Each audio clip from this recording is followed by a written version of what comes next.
제 생각엔 그가 단체 채팅방에 공유할 것 같아요. 그래서 원하시면 슬라이드를 보실 수 있고 그러면 어떤 내용인지 감을 잡으실 수 있을 거예요. 네, 다들 잘 들리시죠? 네, 알겠습니다. 그래서 그래서 그 슬라이드를 받으시면 휴대폰으로 받으시면 편하게 휴대폰으로 열어보세요. 그게 아마 도움이 될 거예요.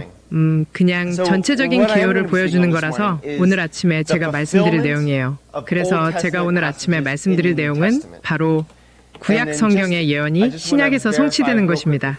그리고 그냥 제가 확인하고 싶은 게 있는데 제가 시작하기 전에 대략 얼마나 해야 하나요? 혹시 몇 시까지인가요? 몇 시까지 해야 하나요? 40분요? 네, 알겠습니다. 그래서 저희는 구약 성경의 예언이 신약에서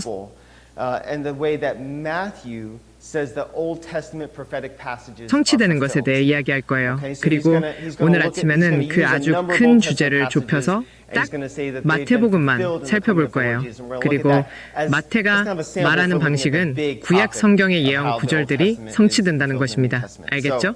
그래서 그는 여러 가지 구약 성경 구절을 사용할 것이고 그것들이 성취되었다고 말할 것입니다. 그리고 우리는 그것을 일종의 샘플로 삼아 큰 주제를 살펴볼 것입니다.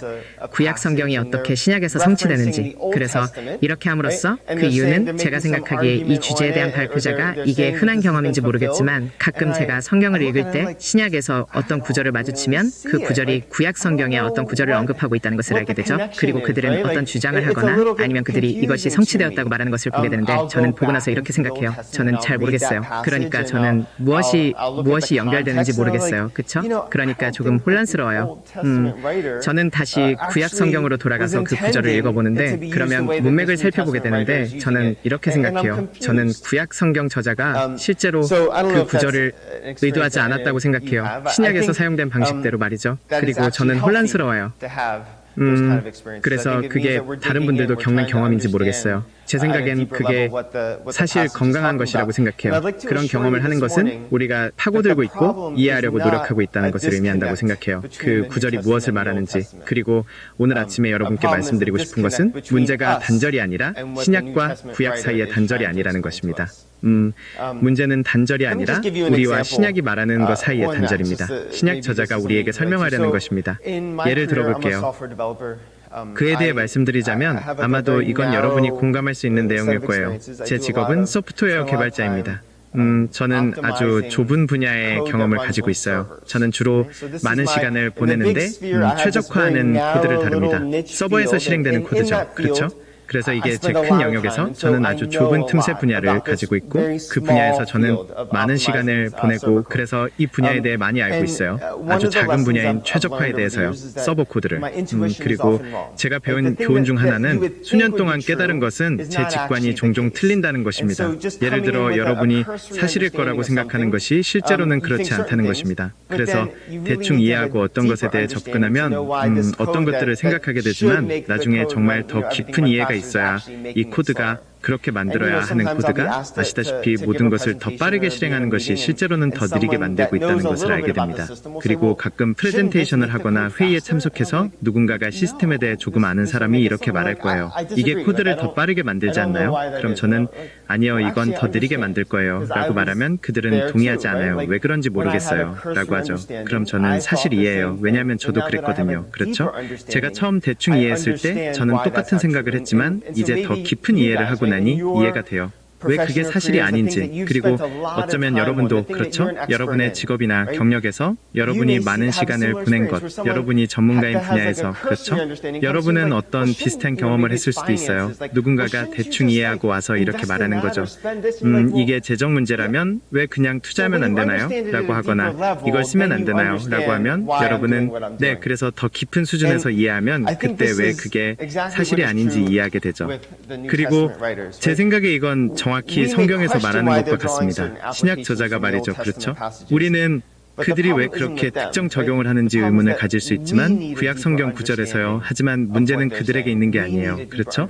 우리가 더 깊은 이해가 필요하다는 것입니다. 그들이 말하는 것에 대해 우리는 구약에 대해 더 깊은 이해가 필요합니다. 우리의 신약 저자들은 그리고 그들은 능력을 부여받고 성령에 의해 준비되어 제 생각에는 더 정교하다고 생각합니다. 우리가 때때로 그들에게 인정해 주는 것보다요. 그렇죠? 그들은 매우 깊은 성경에 대한 이해를 가지고 있고 그 깊은 이해를 사용하여 우리가 이해하지 못할 수도 있는 방식으로 우리에게 처음에는 명확하지 않을 수 있습니다. 그래서 아까 말씀드린 것처럼 우리는 신약의 첫 번째 책인 마태복음을 살펴볼 것이고 그 책의 사용법을 고려해 볼 것입니다. 구약 성경에 그리고 그걸 일종의 샘플로 삼아서 나머지 신약 성경을 살펴볼 것입니다. 그래서 제 계산으로는 적어도 14번 마태가 직접적으로 구약 성경을 언급하는 부분이 있는데 성취되었다는 것입니다. 그래서 어떻게 세느냐에 따라 다르지만 12번 또는 13번 혹은 14번 직접적으로 말합니다. 이 구약 성경 구절이 성취되었다고요. 그 위에 또 다른 11번 그가 구약 성경을 인용하는 부분이 있습니다. 그래서 총합하면 제 생각에 그는 구약 성경을 약 20번 정도 사용하고 있습니다. 그의 복음서에서요. 이제 중요한 점은 이것입니다. 그리고 만약 여러분이 그 슬라이드를 가지고 계시다면 보내드린 것 중에서 지금 보셔도 좋고 제가 여러분이 이 강의에서 얻어가셨으면 하는 모든 것을 그 슬라이드에 적어두었습니다. 그리고 첫 번째 점은 이것입니다. 바로 이것입니다. 그 25번의 구약 성경 인용 중에서 그는 그것들을 다른 방식으로 사용할 것입니다. 그는 그것들을 다른 방식으로 사용할 것입니다. 마태가 구약 성경의 구절을 인용하고 그것이 성취되었다고 말할 때 그것이 같은 방식으로 성취되었다는 뜻은 아닙니다. 다른 구절들과는 다른 방식으로 예언적 구절이 성취될 수 있습니다. 저는 이것이 가장 중요한 점이라고 생각합니다. 이것은 제가 연구하면서 알게 된 것인데 그것이 큰 깨달음이었습니다. 즉, 예언적 구절이 성취되는 다른 방식들이 있다는 것입니다. 구약 성경의 예언적 구절이 성취될 수 있습니다.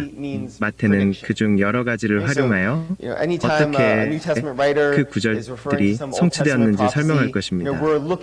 그래서 제 생각에는 이게 가끔 우리가 혼란스러워하는 부분인 것 같아요. 제 생각에 우리는 가끔 예언이 예측을 의미한다고 생각하는 것 같아요. 그래서 언제든 신약 성경이 어떤 구절을 인용할 때 그게 구약 성경의 예언이라면 우리는 어떤 예측을 찾게 됩니다. 그리고 그 패턴이 맞지 않으면 우리는 혼란스러워하죠. 잠깐만요. 그가 이 구약 성경 구절을 예언하고 있지 않았는데 왜 바울이나 베드로가 그것이 성취되었다고 말하는 걸까요? 그래서 다시 그 요점으로 돌아가서 물론 구약 성경의 예언적 구절이 예측인 경우도 있지만 물론 그것이 유일한 방법은 아닙니다. 구약 성경의 예언적 구절이 성취될 수 있는 방법은 그래서 오늘 아침 시간에는 실제로 세 가지 다른 방식으로 예언적 구절이 구약 성경에서 성취될 수 있습니다. 살펴볼 것입니다. 그래서 이것보다 더 많은 방법이 있습니다. 저는 그냥 세 가지 다른 방식을 선택했습니다. 그리고 우리는 마태복음에서 그가 어떻게 이 다른 방식들을 사용하는지 살펴볼 것입니다. 그래서 첫 번째는 구약 성경의 약속들을 살펴볼 것입니다. 그래서 다음에는 구약 성경의 예언을 살펴볼 것입니다. 그리고 마지막으로 구약 성경의 줄거리를 살펴볼 것입니다. 그거 아세요? 저는 이 모든 시간을 세 가지 P로 정리하려고 했는데 그게 So we're going to see that promises are kept. The Lord is going to keep his promises. We're going to see that prototypes are realized. So the design that's in the prototype, we're going to see it kind of become more real. 그걸 좀 더 현실적으로 보게 돼요. 우리는 그걸 깨닫게 될 거예요. 그리고 마지막으로 줄거리, 이야기 전개, 서사적 구조는 완성됩니다. 그리고 그게 이야기가 끝난 거예요. 그래서 약속은 지켜지고 프로토타입은 실현되고 줄거리는 완성됩니다. 그리고 각 항목에 대해 두 가지 예시를 살펴볼 텐데 그 슬라이드가 있다면 제가 두 가지 예시를 드린 것을 보실 수 있을 거예요. 그쵸? 그래서 약속은 지켜지고 프로토타입은 실현되고 줄거리는 완성됩니다. 그래서 먼저 첫 번째 유형부터 시작할게요. 그건 바로 약속입니다. 제가 아까 어떤 예언은 예측이라고 말씀드렸잖아요. 그리고 그게 일종의 첫 번째 방식이에요. 우리가 생각하는 예언은 종종 예측으로 여겨지죠. 그리고 이건 그것과 관련이 있지만 대신 예측이라는 단어 대신에 저는 사실 약속이라는 단어를 쓰고 싶어요. 그래서 저는 같은 것을 예측으로 생각하고 있어요. 제 생각엔 예언은 예측이기도 합니다. 그리고 많은 예언이 그렇지만 저는 의도적으로 다른 단어를 선택하고 있어요. 왜냐하면 약속은 실제로 능동적이고 예측은 수동적이기 때문이에요. 그래서 저는 이게 더 나은 생각 방식이라고 생각해요. 구약 성경에 대한 예언은 제가 생각하기에 그것들을 약속으로 생각하는 게 더 나아요. 제가 무슨 말을 하는지 이 차이에 대해 예를 들어볼게요. 능동적인 것과 수동적인 것의 차이요. 그래서 제가 여러분에게 누가 월드컵에서 우승할지 예측한다면 제가 잉글랜드가 월드컵에서 우승할 거라고 예측해요. 아시다시피 그래요. 어쩌면 그가 축구에 대해 많이 알고 있을지도 모르고 그는 오랫동안 지켜봐 왔고 그래서 그가 잉글랜드가 우승할 확률이 가장 높다고 생각하는 거죠. 그쵸? 여러분은 제가 월드컵에서 우승하는데 어떤 능동적인 역할을 할 거라고는 절대 생각하지 않을 거예요. 그쵸? 만약 제가 그냥 예측을 하는 거라면 저는 가만히 앉아서 그냥 관찰하면서 이렇게 될 거라고 생각한다고 말하는 거죠. 하지만 이제 제가 잉글랜드가 우승할 거라고 약속해요 라고 했다면 약속하신다고요? 어떻게? 무슨 뜻이죠? 그러니까 그건 말이 안 되잖아요. 제 말은 어쩌면 제가 코치이고 제가 많은 자신감을 가지고 있다면 제 팀에 대해 그리고 제가 코치들이 그러잖아요. 우리는 올해 챔피언십에서 우승할 거야. 내가 약속할게 라고 하는 거죠. 당신은 그 상황을 통제할 수 있어요. 그들은 적극적으로 참여하고 있는 거죠. 그것을 실현하기 위해. 그쵸? 아니면 그냥 다른 예로 만약 제가 말했어요. 누군가 저를 저녁 식사에 초대해서 우리가 제 시간에 도착할 거라고 예측해요 라고 했다면 그건 무슨 뜻이죠? 당신이 뭔가 할 말이 있다고 했잖아요. 제 시간에 도착할지 말지에 대해. 그쵸? 그러니까 저한테 제 시간에 도착하겠다고 약속해요. 그쵸? 당신이 그걸 통제할 수 있잖아요. 당신이 제 시간에 떠날지 말지 결정할 수 있잖아요. 그쵸? 그래서 예측과 약속에는 차이가 있어요. 그래서 주님과도 마찬가지예요. 그쵸? 주님은 그의 선지자들을 통해 말씀하시고 예언을 하십니다. 그리고 그분은 시간 밖에 계시기 때문에 그런 일들이 일어날 것을 아십니다. 그게 전부지만 그것은 예측 이상입니다. 그것은 예측 이상입니다. 그가 예언할 때 말이죠. 주님은 주권자이시기 때문입니다. 그리고 제가 이해할 수 없는 방식으로 그분이 결정하시는 것들이 있고 우리에게는 자유의지가 있고 그게 어떻게 다 작동하는지 모르겠지만 그분은 제가 어떤 것들을 결정했고 그 결정에 따라 반드시 그렇게 되도록 하실 것이라고 말씀하셨습니다. 그리고 그분이 그런 것들을 가지고 계실 때 그분은 그것들이 반드시 일어나도록 하실 것이고 약속을 주실 것입니다. 제가 약속하는데 이건 반드시 일어날 것입니다. 우리는 이 성경 구절을 봅니다. 그래서 만약 베드로 후서로 넘어가시면 이건 좀 멋진 구절인데 베드로 후서 3장에 보면 이런 내용이 나오는데 한 구절에서 보여줍니다. 이 두 가지를 이 두 가지 아이디어가 모두 같은 구절에 있습니다. 그래서 만약 여러분이 ESV를 가지고 계시다면 RSV가 제가 지금 말씀드리는 것을 정확하게 표현하는 두 가지 번역본이지만 그 아이디어는 거기에 있습니다. 그래서 먼저 베드로후서 3장입니다. 그래서 1절부터 So it's going to say, this is now, 그래서 이렇게 말할 거예요. 이제 2 Peter 3 verse 1. This is now the second letter that I am writing to you, beloved. In both of them I am stirring up your 베드로후서 sincere 3장 mind by 1절. way of 이것은 이제 reminder 제가 that you 여러분에게 should 쓰는 두 remember 번째 편지입니다. the 사랑하는 여러분, 두 편지 or the 모두 words 제가 여러분의 spoken 진실한 before 마음을 일깨워 of the 드리는 holy 것입니다. prophets and the 그 예언들을 commandment of the Lord and 기억하라고요. Savior through our 아니면 apostles. 전에 말한 And 말씀들을요. so 거룩한 he's talking 선지자들과 about 주님의 the 계명을요. predictions 우리 that- 구주를 of 통해 the holy 전해진. prophets, the 그렇죠? things that they have 그리고 spoken 그래서 before. 그는 예언에 And 대해 then in 이야기하고 verse 있습니다. 그 예언은 8, 거룩한 선지자들의 것이고 그들이 전에 말한 것들입니다. 그리고 8절에서 여러분은 계속해서 이렇게 말합니다. 하지만 이 한 가지 사실을 간과하지 마십시오. 사랑하는 여러분, 주님께는 하루가 1000년 같고 1000년이 하루 같습니다. 주님은 약속을 성취하는 데 더디지 않으십니다. 그 어떤 사람들이 더디다고 생각하는 것처럼 그래서 우리는 이 같은 진행 과정을 가지고 있습니다. 네, 전에 예언된 것들이 있지만 베드로는 이렇게 말할 것입니다. 사실 그것들은 약속입니다. 그리고 계속 읽어보면 그는 약속하고 있습니다. 주님의 재림을요. 주님의 날이 올 것이라고, 하늘이 사라질 것이라고, 천체가 불타버릴 것이라고, 은밀한 행위가 드러날 것이라고 주님은 약속하고 있습니다. 네, 그들은 전에 말해졌지만, 그들은 예언되었지만, 하지만 주님은 그의 주권으로, 하나님은 그의 주권으로 결정하고 계십니다. 그리고 우리에게 약속을 주셨습니다. 그 주님이 오실 것이라는 약속을요. 그렇죠? 왜냐하면 주님은 그것을 이루실 능력이 있으니까요. 그래서 그것을 이해하지 못하고서도 예언과 약속에 대해 첫 번째 약속을 살펴보겠습니다. 마태복음에 나오는 우리가 사용할 예입니다. 그리고 이것은 여러분이 슬라이드에서 보시겠지만 그것은 통치자가 베들레헴에서 태어날 것이라는 약속입니다. 그래서 성경을 펴셨다면 미가서로 넘어가시면 5장입니다. 미가서 5장. 이것은 구약 성경에 나오는 약속입니다. 주어진 약속입니다. 그래서 구약 성경은 그리고 예언자 미가는 이렇게 말합니다. 이 예언은 예언적인 약속입니다. 미가서 5장 2절. 하지만 오 베들레헴 에브라다야, 너는 너무 작아서 유다의 가문들 중에 속할 수 없지만 너에게서 나를 위해 다스릴 자가 나올 것이다. 그의 근원은 옛날부터 있었고 영원 전부터 있었다. So at a time when Judah was oppressed, 맞아요. 그러니까 유다가 억압받고 있을 때, 그곳의 적들에게 억압받고 있을 때 주님께서 이 약속을 그들에게 하십니다.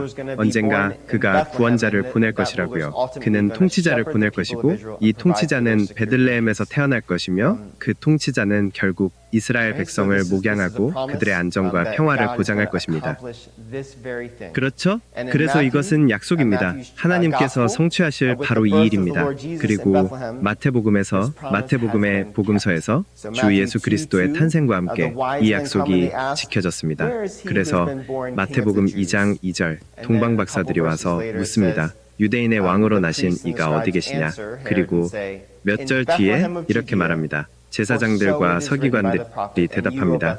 헤롯에게 베들레헴에서 유대 땅, 왜냐하면 선지자를 통해 이렇게 기록되었기 때문입니다. 그리고 너 유대 땅 베들레헴아, 너는 결코 유다의 통치자들 중에서 가장 작지 않다. 너에게서 내 백성 이스라엘을 다스릴 통치자가 나올 것이기 때문이다. 그래서 약속이 이제 지켜졌다. 주님께서 정말로 통치자를 보내셨고 그는 베들레헴에서 태어났다. 우리는 또 다른 약속을 봅니다. 그리고 이번에는 세례 요한에 대한 이야기입니다. 그리고 그 약속은 말라기서에 나옵니다. 말라기서 2장 17절입니다. 그래서 따라오고 계시다면 제가 읽어드릴게요. 그리고 만약 따라오고 계시다면 말라기서 2장 17절입니다. So the Lord is speaking to his people Israel. 말라기서 2장 17절, 당신은 당신의 말로 주님을 지치게 했지만 당신은 어떻게 우리가 그를 지치게 했냐고 말합니다. 그래서 주님은 그의 백성 이스라엘에게 말씀하십니다. 악을 행하는 모든 자는 주님의 눈에 선하고 그가 I think this promise is interesting in its context. So first it starts out with the moral state of Israel. So they're calling things that are bad good. They're accusing God of injustice. They have like a perverted sense of morality. Right? Things are not going well for them. And the Lord is going to make two promises. He's going to promise that he's going to come back. Right? He's going to come back to his temple. He's going to be with his people. And he also promises before that, I'm going to send someone to prepare the way for me.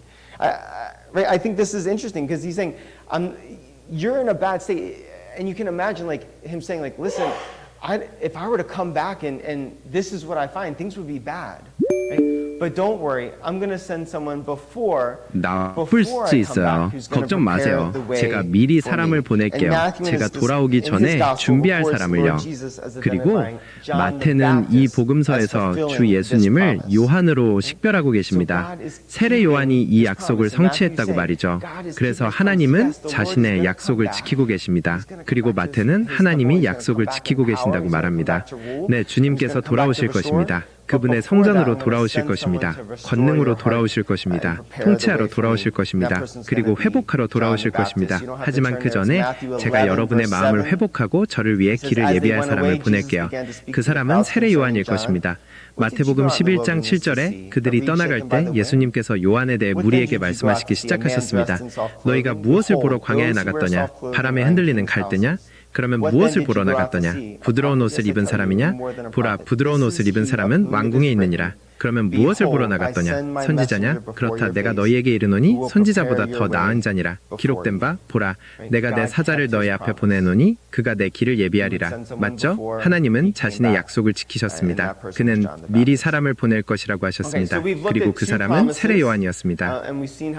자, 그럼 두 가지 약속을 살펴봤고 주님께서 어떻게 그 약속들을 지키셨는지 봤습니다. 이제 살펴볼 것은 조금 더 정교하게 사용되는 것을 살펴보겠습니다. 그리고 이제 원형을 살펴보겠습니다. 맞죠? 그래서 두 가지 원형이 구약 성경에 있습니다. 자, 그 전에 제가 무슨 뜻이냐면 제가 말하는 원형이 무엇이냐고요? 그러니까 원형은 어떤 것인데 그것이 나타내는 것입니다. 더 큰 실체보다 더 실제적인 것을요. 어떻게? 이게 전달되고 있는지 모르겠네요. 그래서 맞죠? 그래서 자동차의 원형은 어떤 초기 구현물입니다. 디자인의 초기 구현물입니다. 모든 기능이 다 갖춰져 있지는 않지만 기능은 다 갖춰져 있고 아마도 한 가지 좌석만 있을 거예요. 그렇죠? 하지만 디자인을 구체화하는 것이고 그것은 더 큰 것을 가리키고 있습니다. 그것은 더 실제적인 것이 될 것입니다. 완전히 구현된 생산 버전이 될 것입니다. 그래서 초기 디자인이 있고 그것은 원형이며 그것은 더 큰 것을 가리키고 있습니다. 그 최종 생산 버전이요. 소프트웨어에서는 그쵸? 가끔 우리는 빠른 프로토타입을 만들고 애플리케이션을 쉬운 언어로 만들어서 디자인을 구체화합니다. 그쵸? 그냥 기본적인 원칙을 생각해 보세요. 그건 실제 애플리케이션이 아니에요. 그냥 프로토타입이고 그것은 더 큰 것을 가리키고 있습니다. 미래의 실제 애플리케이션을 가리키고 있으며 그것이 그 프로토타입을 완성할 것입니다. 그것이 실제로 디자인을 구현하는 것이죠. 그래서 디자인을 현실화하는 것입니다. 그리고 성경에서도 마찬가지로 그 구약의 원형들은 디자인을 보여주는데 그것은 진리입니다. 맞죠? 그래서 프로토타입이 어떤 것을 가리키고 있는 것처럼 뒤에 하나님께서 드러내실 현실을 가리키고 있습니다. 그리고 우리가 그 최종 현실을 볼 때 그 프로토타입이 실현된 거구나, 그게 드러난 거구나 라고 말하죠. 그래서 우리는 그리고 이것에 대한 예시를 히브리서에서 볼 수 있습니다. 그래서 히브리서 8장에서는 하나님께서 프로토타입에 대해 말씀하시고 이 개념을 그림자라는 개념을 사용하실 것입니다. 그래서 히브리서 8장을 보시면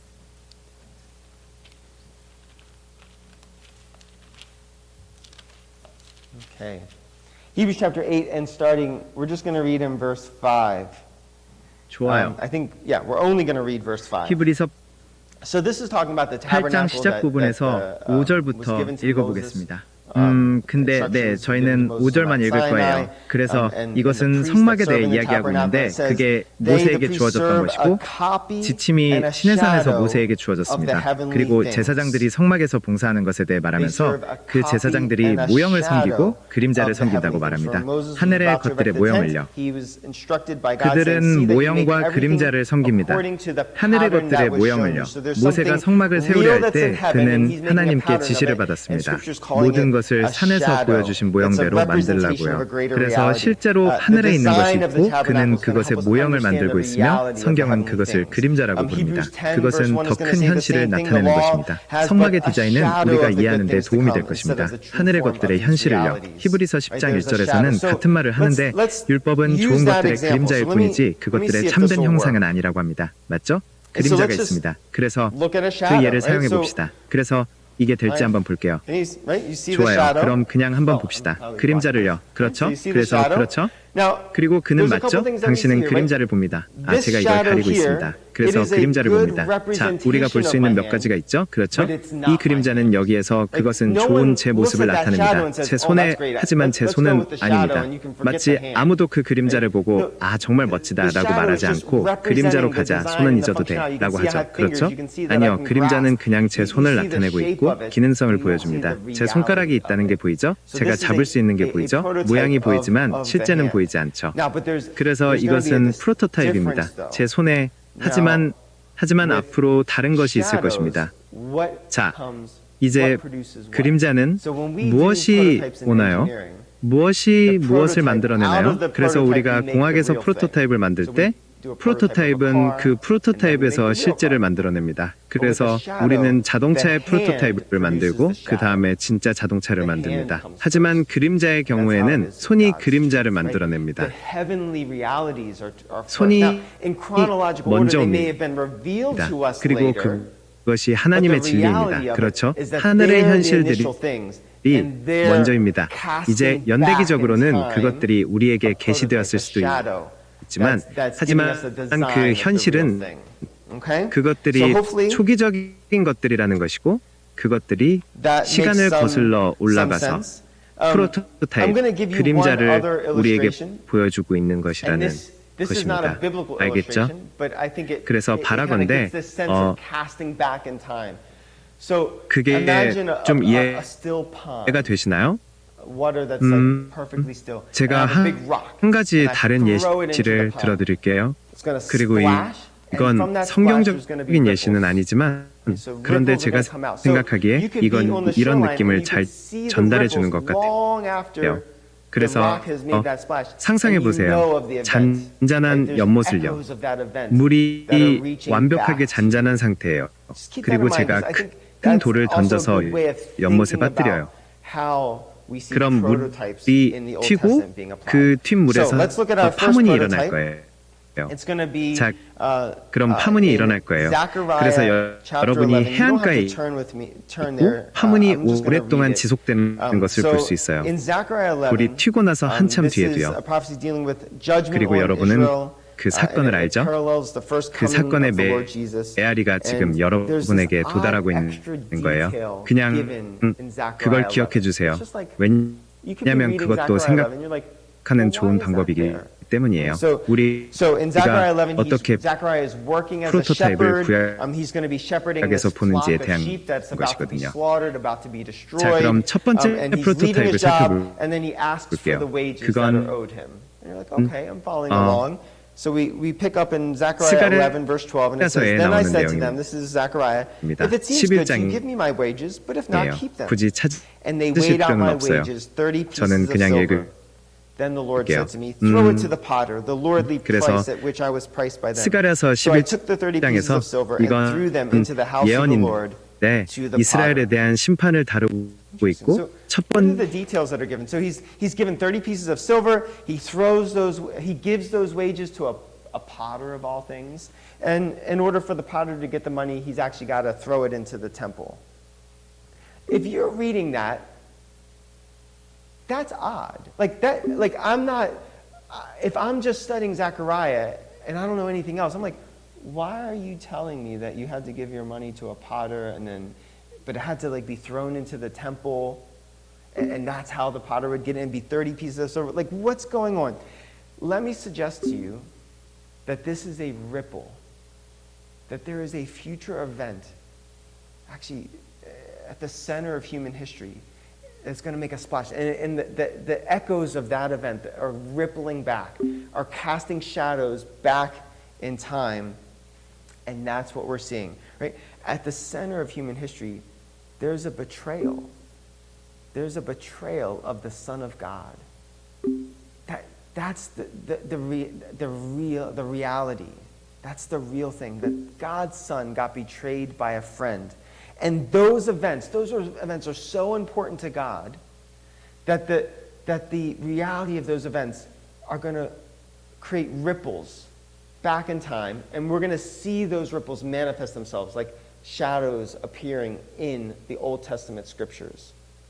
So in Matthew 27, talking about Judas, Matthew 27 verse 3 says, Then Judas, his betrayer, saw that Jesus was condemned. He changed his mind, and he brought back the 30 pieces of silver to the chief priests and the elders, saying, I have sinned by betraying innocent blood. Right? They said, what is that to us? See it to yourself. So verse 5, and throwing down the pieces of silver into the temple, so he throws them in the temple, he departs. And he went and hanged himself. But the chief priest, taking the money of pieces of silver, said, It's not lawful to them into the treasury, since it is blood money. So they took counsel and bought them with the potter's field as a burial place for strangers. Therefore, that field has been called the field of blood to this day. Then was fulfilled what had been spoken by the prophet Jeremiah, saying, and they took 30 pieces of silver, the price of him on whom a price had been set by some of the sons of Israel, and they gave them for the potter's field as the Lord directed me. Appreciate the order. These events didn't happen in Zechariah, and therefore the Lord Jesus was betrayed by Judas and had the money cast into the temple and given to a potter. It's the other way around. At the center of human history, God's Son was betrayed. The details of that betrayal were his friend would throw money into the temple, and then that money would be given into a potter.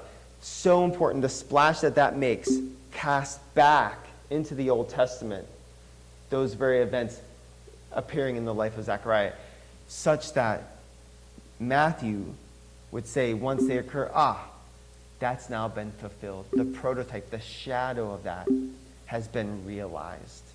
You see how Matthew is in a very sophisticated way using the Old Testament scriptures and saying how they've been fulfilled? We'll see another example of this. And this is the second example with the Lord being forsaken. If you may be familiar with it. If you want, you can turn with me to Psalm 22. So Psalm 22, David writes this psalm, and it's metaphorically speaking about a time that he was allowed to go through a great trial. So now, again, prophetically, we know it's talking about the Lord Jesus because we understand it to be speaking that way. But if you're just, say you're just in the Old Testament, you're just reading, the events of the New Testament haven't occurred, you're just reading Psalm 22, it's about David going through this really difficult trial, and he's going to be using some pretty strong metaphoric language. So Psalm 22, starting in verse 14, it says, I am poured out like water, and all my bones are out of joint. My heart is like wax, it is melted within my breast. My strength is dried up like a potsherd, and my tongue sticks to my jaws. You lay me in the dust of death. For dogs encompass me, a company of evildoers encircle me. They have pierced my hands and feet. I count all my bones. They stare and gloat over me. They divide my garments among them, and for my clothing they cast lots. Right? So you could read that and you're like, well, David never says that he's talking about the Messiah. He's just writing about his own difficult trial. Well, again, that's missing the point. So not all prophetic passages are predictions. This is not predicting that the Messiah would suffer this way.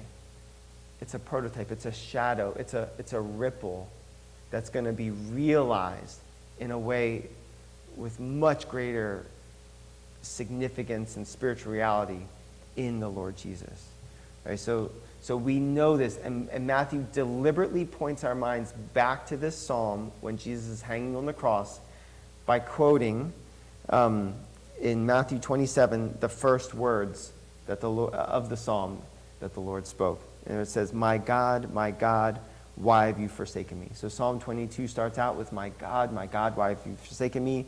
And Matthew is going to be keen to point out in verse 45 of chapter 27, now from the 6th hour there was darkness over all the land until the 9th hour. And about the 9th hour Jesus cried out with a loud voice, saying, Eli, Eli, lama sabachthani. That is, my God, why have you forsaken me? When Christ suffered and died on the cross, he fulfilled Psalm 22. He fulfilled it by living the reality of what that psalm alluded to.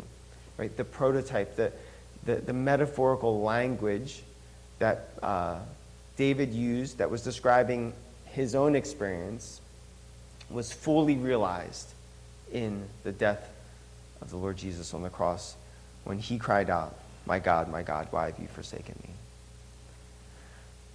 Okay, so with just the last couple minutes, I'm just going to touch briefly on the last type. And as I mentioned, they get more sophisticated. So we talked about predictions and promises and how promises are kept. We talked about prototypes and how prototypes are realized. The last way I want to talk about this morning is there are plot lines, there are story arcs in Scripture that are completed with the Lord Jesus. And when that happens, Matthew's going to say, look, that plot line, that story arc, that's been fulfilled. That's been done. Right? So, let me see. I'll see if I can do this. So, imagine, I'm going to play a song, Joy to the World.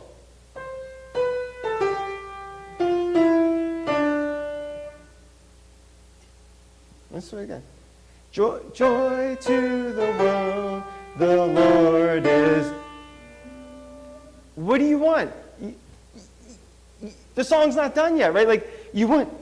Okay, right?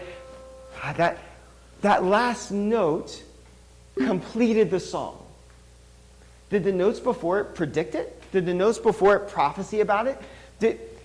Are you saying, well, those notes said that note had to be?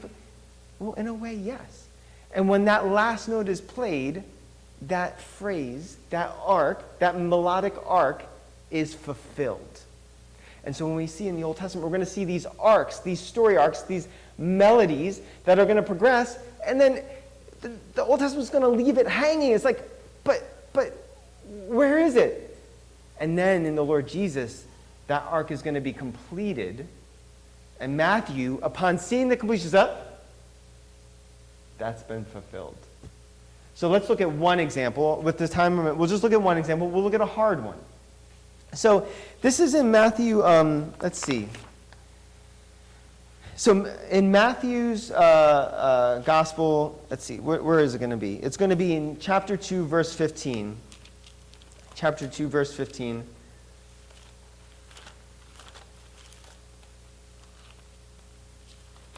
There's this odd phrase, like, it's kind of like, what? So Joseph is going to take the Lord Jesus down to Egypt, Mary and the baby Jesus down to Egypt to avoid Herod killing all the babies, so he's kind of fleeing from Herod.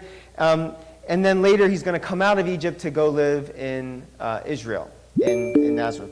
And chapter 2, verse 15, 그리고 it says, 2장 and they remained there 15절에 until the death 이렇게 of Herod, 나와요. and this was 그리고 to fulfill 그들은 what the 헤롯이 Lord had 죽을 spoken 때까지 by the 거기에 prophet, 머물렀는데 out of 이것은 Egypt 주님께서 선지자를 통해 I called 말씀하신 my 것을 son. 이루기 위함이었어요. Now, if 내가 you're reading, you're like, what? So if you go back to that phrase, out of Egypt I called my son, is in Hosea 11. So if we go back to Hosea 11, and let's kind of read it. So we'll just read the first 4 verses of Hosea 11.